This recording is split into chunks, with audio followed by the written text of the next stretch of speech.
Anda kembali lagi bersama kami di Indonesia Bicara. Kami masih membahas terkait dengan pemuda sebagai navigator bangsa. Masih terhubung bersama kami Mas Fajrul Rahman, Pak Agus Herlambang, dan Pak Saiful Huda. Saya ingin kembali ke Mas Fajrul Rahman terkait dengan keberadaan organisasi pemuda di Indonesia. Kita tahu ada PMII, ada HMI. Bagaimana pemerintah melihat keberadaan organisasi-organisasi pemuda ini, Mas Fajrul?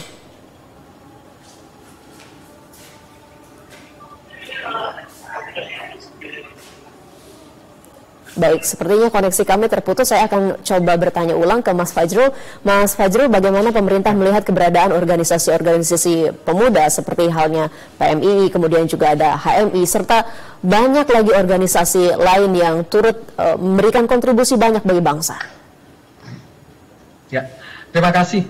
Tadi bersamaan sebenarnya dengan Kongres ke-20 PMII yang akan digelar di Gedung Kesenian Kota Balikpapan, Kalimantan Timur ini, juga HMI, Himpunan Mahasiswa Islam juga melakukan kongres, dan ada beberapa organisasi kepemudaan juga seperti KMHDI juga akan melakukan kongres.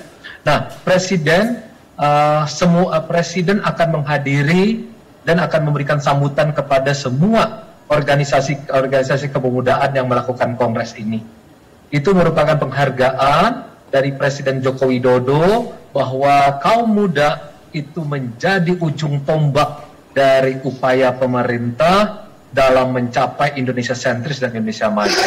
Nah, tema PMI kali ini juga bagus sekali menurut kami, yang temanya yaitu organisasi maju untuk peradaban baru, persis seperti tadi yang dikatakan oleh Mas Saiful Huda, kemudian dari teman-teman yang lain yang berbicara malam ini. Tegas sekali sebenarnya peradaban baru yang harus kita buat adalah peradaban di mana perkembangan dan sains dan teknologi itu begitu pesatnya, dan kita tidak mungkin menghindar misalnya dari revolusi digital, transformasi digital. Akan tetapi tadi kan diingatkan soal keindonesiaan, kebangsaan dan keislaman itu harus menjadi menjadi pegangan hidup dari kita semua. Saya sendiri berasal dari keluarga Nahdliyin dan tahu persis bahwa bagaimana kaum Nahdliyin ini membaktikan hidupnya untuk keislaman, keindonesiaan dan kebangsaan ini. Nah, sehingga tadi Presiden juga mengatakan selain tantangan menjadi manusia global ini, global citizen, di mana kita tetap mempertahankan keindonesiaan, keislaman dan kebangsaan kita, Presiden juga tadi menghimbau agar teman-teman muda ini baik dari PMI, HMI dan organisasi lainnya itu ikut serta dalam upaya untuk menghadapi pandemi COVID-19 ini yang sudah hampir 1 tahun menghantam Indonesia, sudah lebih sebenarnya. Dan Presiden meminta agar mereka juga menjadi ujung tombak dalam upaya misalnya vaksinasi untuk 181,5 juta masyarakat Indonesia sekarang ini. Nah, Presiden berharap sekali agar nanti dihasilkan semacam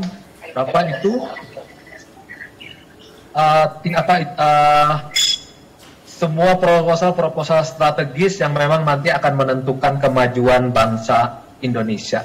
Jadi Presiden ingin sekali kita semua berkomitmen kebangsaan, konsisten menyuarakan keadilan terhadap sesama, dan beliau menganggap bahwa agar optimisme terus dipelihara oleh teman-teman muda, baik dari PMII, HMI, atau organisasi kepemudaan lainnya. Baik, saya menggarisbawahi terkait dengan keadaan pandemi COVID-19 ini. Apakah keadaan pandemi COVID-19 ini bisa mengancam kualitas sumber daya manusia Indonesia, khususnya para pemuda di generasi yang akan datang? Dan lalu langkah seperti apa, strategi yang perlu disiapkan oleh kita dalam menghadapi pandemi agar juga SDM kita tidak turun kualitasnya? Saya ingin ke Pak Saiful Huda. Ya, kita apresiasi pemerintahan hari ini yang dipimpin oleh Pak Jokowi. Masih ruang sebenarnya begitu lebar dan luas pada para teman-teman muda, dan semua itu dilakukan saya kira sebagai bagian dari Pak Jokowi ingin meletakkan anak-anak muda sebagai pemilik dan penggenggam masa depan Indonesia. Nah, semua langkah itu saya kira perlu kita apresiasi, dan kemudian tentu bagi teman-teman muda, tidak terkecuali teman-teman di PMII, memanfaatkan ini dengan baik. Bonus demografi, tantangan ilmu pengetahuan dan teknologi harus dimaknai sebagai langkah untuk kemajuan peradaban kita di masa-masa yang akan datang. Kemajuan peradaban keislaman dan sekaligus satu nafas dengan peradaban kemajuan keindonesiaan sekaligus. Ini nggak gampang memang, tapi ini fakta yang harus kita hadapi di masa-masa yang akan datang. Dari berbagai kementerian yang menjadi mitra kami di Komisi 10 yang menangani urusan kepemudaan juga mengambil langkah-langkah strategis. Sekali lagi semangatnya adalah menjadikan anak-anak muda kita menjadi subjek atas perubahan ini, dan tentu tidak mudah menjadikan subjek bagi proses yang kita sudah agak lama ketinggalan dari semua proses peradaban yang sedang kita alami ini. Tapi semangat menuju fasilitasi yang terbaik menjadikan kita sebagai subjek atas perubahan dan pembaruan ini menjadi catatan penting kita, dan tinggal kita lanjutkan terus-menerus di masa-masa yang akan datang. Kuncinya tadi disebutkan oleh Pak Jokowi, saya kira TNI harus menjadi laboratorium gerakan bagi inisiasi penyemaian nilai-nilai keislaman dan keindonesiaan sekali. Baik, lalu apakah ruang yang diberikan untuk para pemuda ini cukup, Pak Agus?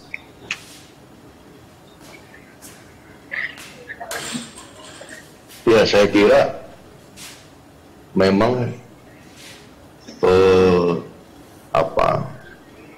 yang diperlukan pemuda itu kan dalam situasi pandemi sekarang itu kita tidak, ini bukan dalam rangka menuntut atau apa ya, tetapi memang yang paling penting bagi kita, bagi generasi muda adalah satu, membangun optimisme di tengah situasi yang serba sulit ini. Tentu saja itu menjadi satu problem tersendiri di tengah COVID-19 ini, karena satu persoalan belajar mengajar di kampus-kampus juga dilaksanakan secara virtual, sehingga ruang-ruang konsolidasi organisasi dan konsolidasi gerakan, khususnya di gerakan kemahasiswaan, organisasi kemahasiswaan itu menjadi terhambat di satu sisi, tetapi di sisi yang lain kita dipaksa oleh keadaan untuk berinovasi, melakukan terobosan-terobosan baru yang tidak pernah dilakukan oleh generasi-generasi sebelumnya. Nah, di situ itu yang pertama. Yang kedua, bahwa pandemi ini kan membangun kita membangun kolektivitas atau solidaritas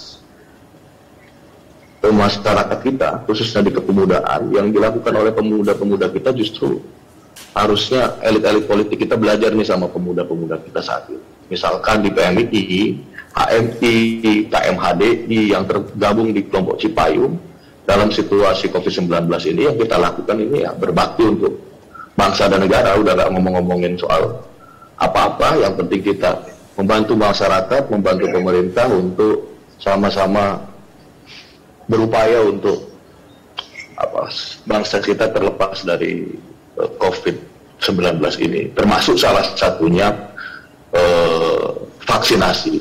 Nah, perlu saya sampaikan bahwa sebelum kami berkongres, memang sebenarnya kita sudah berkumpul dengan pemerintah, dalam hal ini Menteri Sekretariat Negara Mas Pratik, kita mengundang kita untuk kemudian kita juga menawarkan konsep bagaimana kelompok muda ini menjadi garda terdepan dalam sosialisasi vaksinasi di Indonesia gitu, dan itu direspon secara positif, walaupun memang kemudian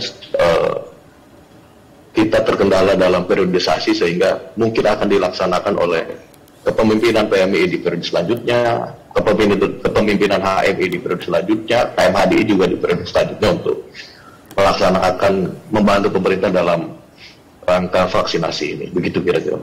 Baik, tadi yang menarik adalah yang disampaikan oleh Pak Agus adalah elit politik belajar kepada para pemuda. Para pemuda di sini kita tahu sebagiannya adalah mahasiswa. Mahasiswa belakangan sebelum pandemi tentunya sering bertamu, berkunjung, begitu mendatangi DPR dan istana untuk menyampaikan aspirasi, tapi tidak ditemui. Ini mungkin akan dijawab mungkin oleh Mas Fajrul atau Pak Saiful mungkin. Mas Fajrul. Oh, oke. Iya. Bagaimana ini, Mas? Terkait dengan upaya menyampaikan pendapat yang biasanya menjadi gairah kaum muda, itu merupakan hal yang sangat terpuji. Karena Presiden Joko Widodo kan juga dalam 2 kali pertemuan, beliau pertemuan dengan pers dan kemudian juga dengan Ombudsman, beliau mengatakan bahwa kritik itu adalah jantungnya demokrasi. Tanpa kritik tidak ada demokrasi, tanpa demokrasi tidak ada kritik. Nah, kaum muda tentu harus memanfaatkan ruang kritik ini. Dan itu dilindungi oleh undang-undang, yaitu Undang-Undang Nomor 9 Tahun 1998, yaitu hasil perjuangan reformasi dulu itu, yaitu hak untuk menyatakan pendapat di tempat umum, termasuk juga misalnya Undang-Undang ITE juga melindungi sepanjang memang tidak melakukan pelanggaran-pelanggaran terhadap peraturan perundangan tersebut. Kita dilindungi di pasal 28 dan 28. Nah, tapi di 28J dikatakan bahwa ada pembatasan untuk menyampaikan pendapat. Nah, kemarin tanggal 9 Maret Pak Amin Rais, pengkritik paling keras pemerintah, itu diterima di Istana Negara. Dan Presiden mengatakan ini adalah upaya kita untuk menangkap semua kritik baik oleh oposisi seperti Pak Amin Rais maupun agenda-agenda perubahan yang ditawarkan oleh para mahasiswa PMIIK, HMI, KMHDI dan banyak yang lain. Nah, Presiden kemudian yang kedua mengatakan bahwa di dalam krisis kita harus mewaspadai yang namanya bahaya, tetapi kita juga harus membajak kesempatan yang diberikannya. Nah, di titik ini menurut saya, teman-teman PMII, HMI, PMII, HMI, KMADI, dan yang lain-lain dari kelompok Cipayung, gunakan kesempatan untuk membajak peluang di dalam krisis karena adanya pandemi COVID-19 ini. Jadi teman-teman sebagai garda terdepan dalam upaya mempertahankan NKRI, Pancasila, kemudian juga Undang-Undang 45, Bhinneka Tunggal Ika dan Merah Putih, tetapi adalah juga garda terdepan dalam membajak peluang-peluang berdasarkan sains dan teknologi, dan juga membajak krisis ini sebagai garda terdepan dalam upaya ikut memutus mata rantai COVID-19 ini menurut saya. Baik. Jadi Pak pemuda itu tidak ada jalan lain seperti yang dikatakan Bung Karno kan, beri aku 10 pemuda, maka aku akan guncangkan dunia ini. Jadi tidak ada yang menyangsikan lagi tentang kaum muda ini. Baik, Mas Fajrul, jadi pemuda dibolehkan untuk kritis, khususnya mahasiswa, tidak perlu ragu lagi dan tidak takut di drop out oleh kampus begitu ya. Saya ingin tanggapan dari Pak Ahmad, maksud saya ingin tanggapan terakhir dari Pak Saiful Huda. Ya, saya kira ini soal media dan cara saja memang yang harus beradaptasi juga semua gerakan mahasiswa. Dan COVID ini mengajari percepatan kita untuk melakukan adaptasi dan percepatan membangun gerakan yang lebih relevan.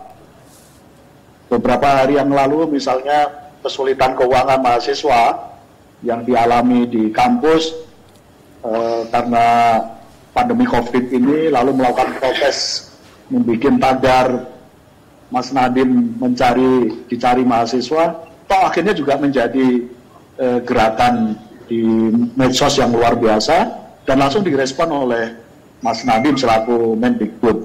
Saya kira ini soal cara saja. Baik. Karena saya masih meyakini bahwa kaum muda ya pasti tempatnya dia kritis, membangun politik resistensi, dan apapun akan dilakukan dengan media apapun. Dan saya merasa COVID ini mengajari semua gerakan kita harus lebih smart dan banyak media yang bisa digunakan tanpa harus mobilisasi lapangan. Baik, terima kasih Pak Saiful Huda, Ketua Komisi 10 DPR RI telah bergabung di Indonesia Bicara. Selamat malam Pak Saiful. Ya, saudara, kami masih akan melanjutkan perbincangan masih dengan bersama Mas Fajrul dan juga Pak Agus. Namun usai jeda berikut ini tetaplah bersama kami di Indonesia Bicara.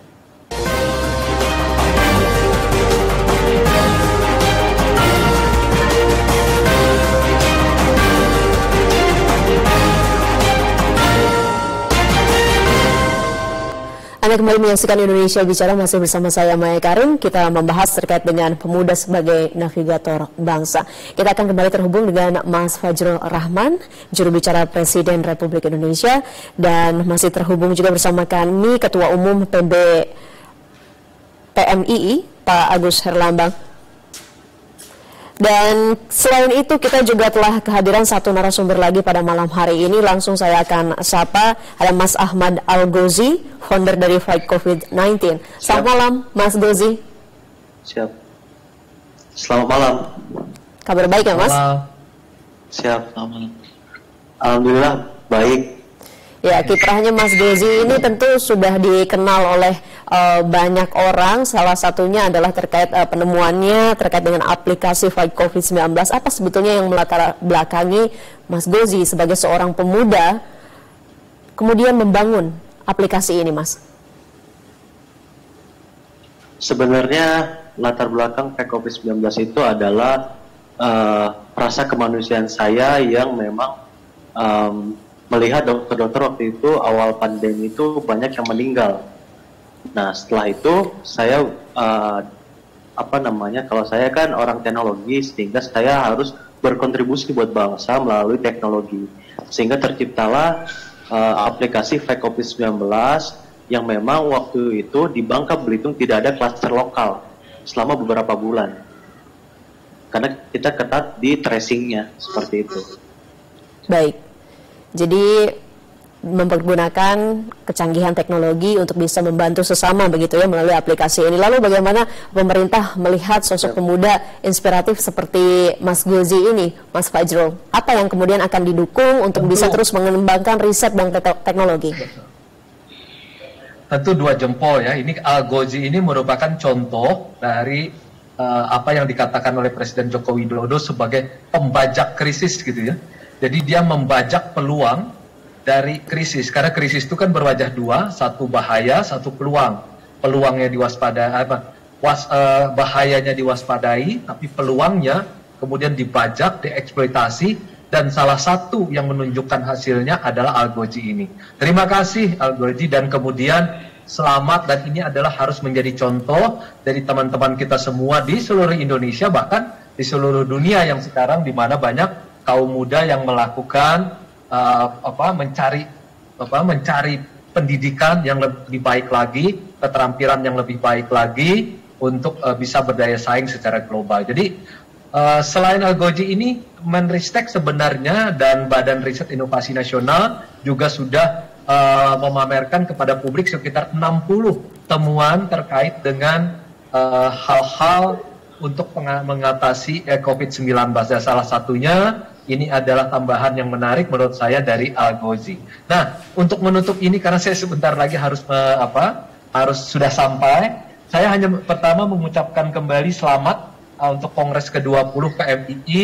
Semoga keinginannya agar dengan tema organisasi maju untuk peradaban baru ini betul-betul bisa terlaksana, dan saya ingin sekali lagi menyampaikan harapan Presiden pada Kongres ke-20 PMII, yaitu agar mampu menghasilkan program strategis yang dapat menjawab berbagai persoalan kemahasiswaan, kemasyarakatan. Ya, Al-Ghozi ini sebagai salah satu contohnya lah buat teman-teman PMII, HMI, dan KMHDI, dan bisa juga menjawab persoalan kebangsaan untuk mewujudkan kemajuan bangsa Indonesia di masa yang akan datang. Jadi salam sehat, dan kemudian mari kita sama-sama mewujudkan Indonesia sentris, pemerataan seluruh Indonesia, dan Indonesia maju sebagaimana disebutkan tadi menjadi 5 besar perekonomian di dunia. Dan itu tanggung jawab kaum muda, PMII, HMI, KMHDI, kelompok Cipayung, dan tentu saja Al-Ghozi dan kawan-kawannya. Terima kasih, salam hormat, salam sehat untuk semuanya. Baik, salam sehat untuk semuanya. Tentu menjadi saya permisi dulu. Harapan besar kita bersama. Sehat, Bang.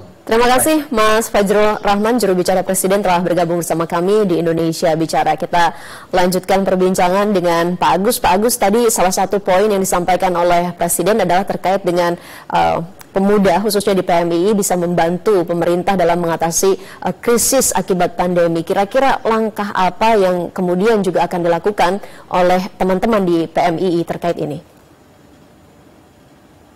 Ya, pertama perlu kami sampaikan bahwa selama COVID-19 berlangsung,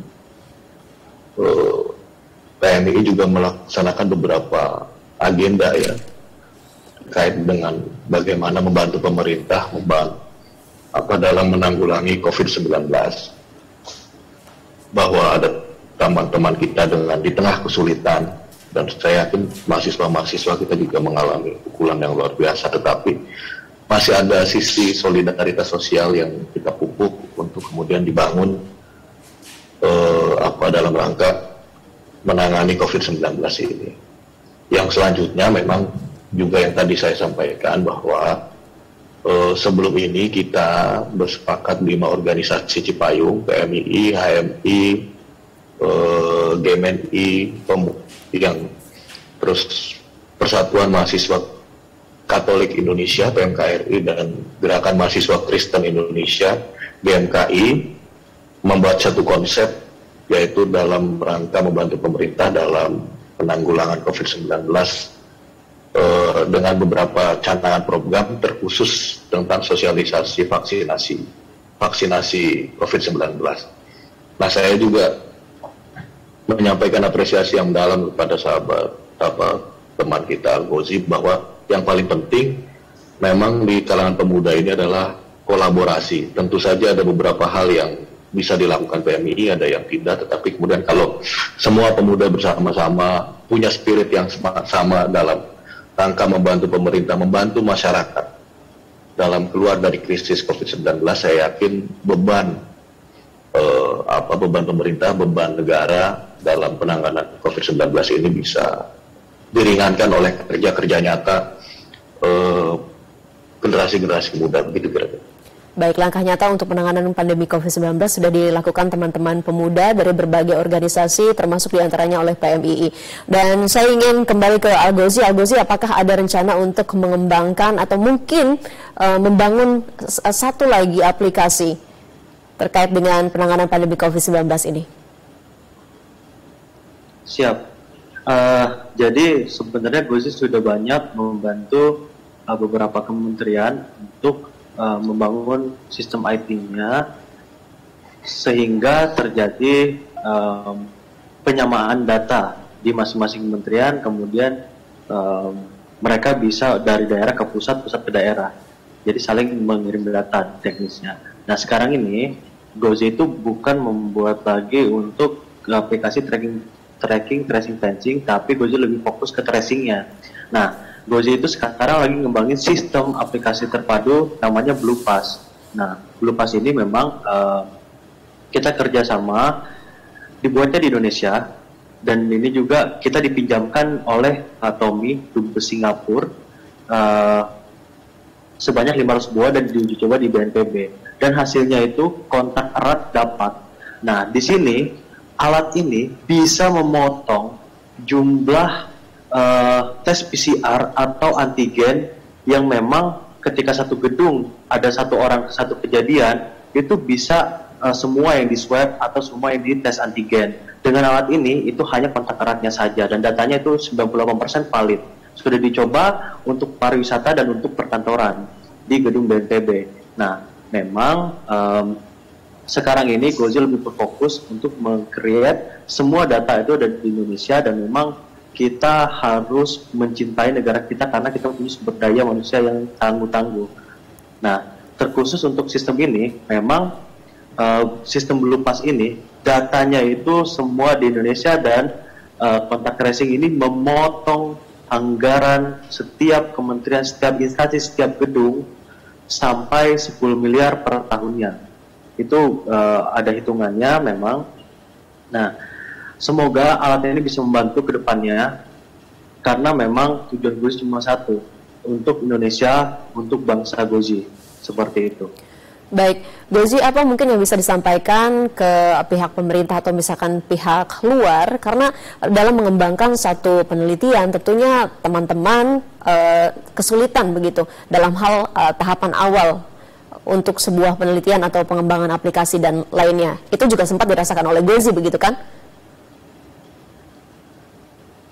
Betul.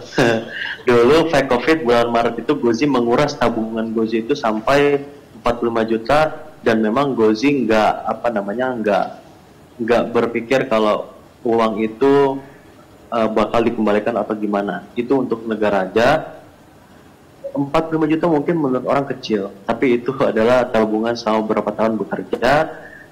Dan menurut Gozi, ketika misalnya kita satu visi untuk negara, untuk bangsa, apalagi di masa pandemi ini, ayolah kita sama-sama berkeringat, berdarah-darah, sehingga pandemi ini kita bisa lewati bersama-sama. Jangan sampai ada yang tertinggal.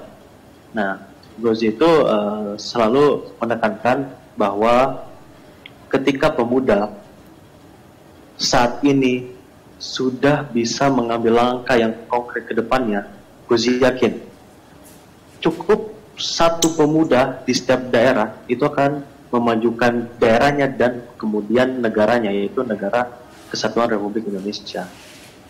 Untuk tahapan awal itu, kalau misalnya memang kita berharap balik uangnya, Gozi rasa itu sulit. Tapi yang jelas, Tuhan gak pernah tidur, dan Tuhan menggantikannya dengan sesuatu yang lebih, dan tidak pernah bohong soal ketika kita memberi sedikit akan dilipat gandakan, asal ikhlas yang penting. Baik. Seperti itu. Tentu kita berharap banyak Gozi-Gozi lain di daerah lain yang terus berinovasi dan khususnya berkolaborasi untuk memajukan Indonesia. Terima kasih Ahmad Al-Gozi, founder dari Fight COVID-19, telah bergabung di Indonesia Bicara. Selamat malam. Selamat malam, terima kasih. Ya, kita akan melanjutkan perbincangan dengan Pak Agus. Baik, Pak Agus, terkait dengan permasalahan pemuda yang dihadapi saat ini, apa saja selain tadi yang telah disebutkan satu persatu, apalagi yang dihadapi oleh pemuda saat ini dan apa solusinya untuk ke depan? Ya, pertama memang bahwa yang dihadapi pemuda ini kan satu karena melihat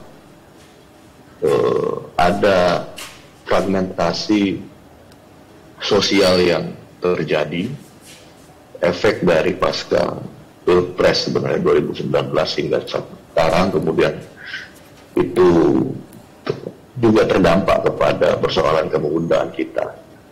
Tetapi di sisi yang lain, para pemuda-pemuda kita juga, khususnya di organisasi kemahasiswaan, terus selalu sekali lagi seperti yang tadi saya sampaikan bahwa kita tergabung di kelompok Cipayung, ada HMI, ada PMNI, ada PMKRI, itu lintas agama, mahasiswa semua agama bersatu, berkolaborasi, membangun satu persepsi yang sama, yaitu bagaimana kita bisa berbuat lebih baik untuk bangsa kita. Nah, problem-problem yang dihadapi pemuda saat ini salah satunya adalah khususnya di generasi milenial itu apatisme generasi muda dalam menghadapi situasi politik kebangsaan kita. Apatisme itu juga disebabkan salah satunya karena persoalan sikap-sikap elit politik yang tidak memberikan contoh yang baik untuk generasi-generasi muda, khususnya generasi milenial. Nah, baiknya jadi akarnya dari situ. Jadi generasi muda kehilangan satu contoh sikap dari generasi-generasi sebelumnya, khususnya elit-elit politik dalam menyikapi persoalan-persoalan kebangsaan. Sehingga itu memperburuk, selain ada persoalan ideologisasi nasionalisme yang kemudian dipertanyakan, yang kedua adalah soal apatisme generasi muda itu. Lalu apa kemudian? Baik. Lalu apa kemudian yang bisa dilakukan kalau kita tidak bisa memunculkan tokoh yang baik begitu? Nah, yang dilakukan justru kita tidak berharap banyak kepada generasi-generasi tua ya, dalam tanda kutip. Tetapi yang perlu kita lakukan adalah di generasi-generasi muda adalah yang pertama adalah kolaborasi. Poin penting dari generasi muda saat ini adalah kolaborasi, membangun jejaring, bergotong royong, membangun satu komitmen yang sama, membangun satu kesepahaman yang sama, bahwa kita bangsa Indonesia terdiri dari berbagai berpuluh-puluh ribu pulau, ratusan etnis yang kemudian kalau kita nggak sama-sama, tidak berkolaborasi dalam satu sikap yang sama, sikap pemuda Indonesia itu harusnya bisa menyelesaikan berbagai persoalan. Jadi yang paling penting adalah kolaborasi, membangun dan melakukan sinergi dengan kelompok-kelompok yang lain. Nah, kelompok Cipayung lah yang kemudian yang mempunyai spirit dan semangat dari sejak tahun 70-an hingga sekarang untuk sama-sama mengokohkan dan menguatkan sisi-sisi problem-problem kebangsaan yang selama ini memang dirasakan oleh bangsa Indonesia. Baik, dari Cipayung kita berharap ini bisa menjalar semangat kebersamaannya, lintas agamanya ke beberapa daerah lain. Sekali lagi kita ucapkan selamat untuk Kongres ke-20 yang digelar oleh PMII. Terima kasih Pak Agus Herlambang, Ketua Umum PB PMII telah bergabung di Indonesia Bicara. Selamat malam Pak Agus. Selamat malam. Ya, tentu berharap kita bisa menghadapi bonus demografi pada tahun 2045 nanti dengan kualitas SDM sumber daya manusia kita yang baik dan unggul di masa yang akan datang. Terima kasih saudara, Anda telah menyaksikan Indonesia Bicara. Saya Maya Karim, mewakili kerabat kerja yang bertugas pamit undur diri. Selamat malam, sampai jumpa.